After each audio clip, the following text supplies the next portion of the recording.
আজকে আমরা বানাবো সহজ উপায়ে ঝরঝরে পাস্তা।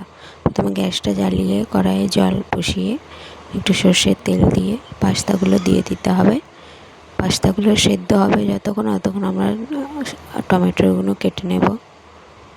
আমি 2টো টমেটো, একটা গাজর, একটা পেঁয়াজ নিয়েছি। এগুলো প্রথমে ভালো করে ছোটো ছোটো করে কুচিয়ে নিতে হবে।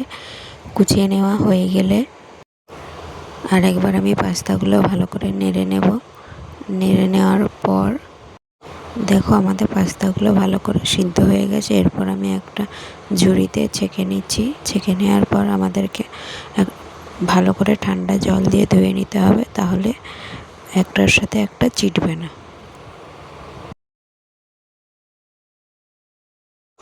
এরপর আমরা কড়াইয়ে তেল দিয়ে দেব। তেল দিয়ে ভালো করে তেলটাকে কড়াইয়ের মধ্যে নাড়িয়ে নিতে হবে, যাতে কড়াইয়ের চারপাশে তেলটা লেগে যায়। তেলটা গরম হওয়ার পর আমরা একটা ডিম ভেঙে দিয়ে দেব এবং ভালো করে ঝুরঝুরে করে ভেজে নিতে হবে। দেখো ডিমটা আমার ঝুরঝুরে করে ভাজা হয়ে গেছে। এরপর আমি এটাকে একটা বাটিতে তুলে রেখে দেব। ডিমটা তোলা হয়ে গেলে কড়াইয়ে একটু তেল দেব। কড়াইয়ে তেল দেওয়ার পর তেলটা ভালো করে ছড়িয়ে নেব কড়াইয়ের চারিপাশে। তেলটা গরম হওয়ার পর তার মধ্যে কুচিয়ে রাখা পেঁয়াজগুলো দিয়ে দেব। পেঁয়াজটা হালকা লাল ভাজা হয়ে গেলে তারপর আমরা দিয়ে দেব কুচিয়ে রাখা টমেটোগুলো দিয়ে দিতে হবে। দিয়ে দেওয়ার পর একটুখানি নেড়ে তারপর আমরা দিয়ে দেব কুচিয়ে রাখা গাজরগুলো দেওয়ার পর ভালো করে ভেজে নিতে হবে। তারপর আমরা দিয়ে দেবো পরিমাণ মতো নুন, পরিমাণ মতো লঙ্কা গুঁড়ি, তারপর দিয়ে দেবো একটা ম্যাগি মশলা, তারপর দিয়ে দেবো হলুদ গুঁড়ো।